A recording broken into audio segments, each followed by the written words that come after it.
Проход закрыт. Да, проход закрыт. Одевается либо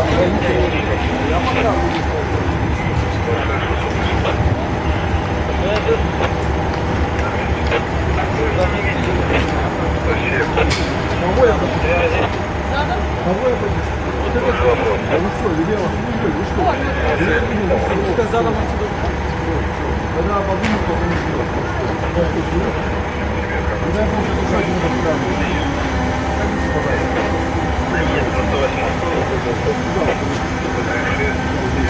Папе!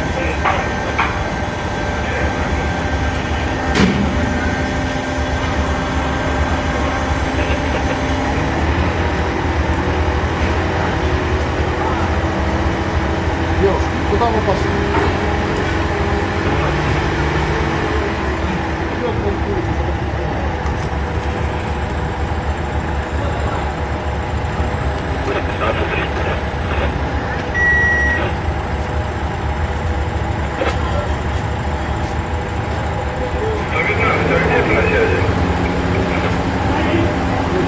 Стойте, куда вы разогнались? Неизвестно, вы нападаете. И дальше что?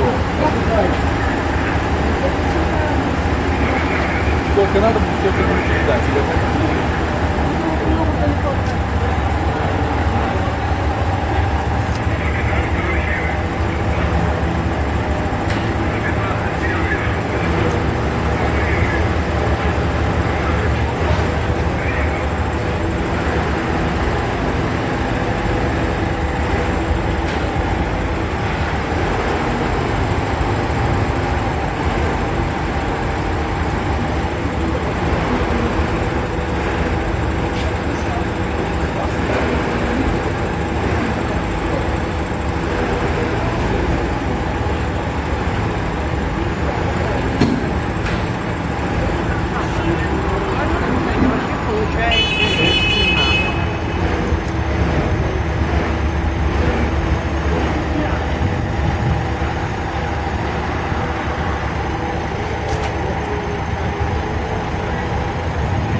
Проход закрыт, граждане. Женщина!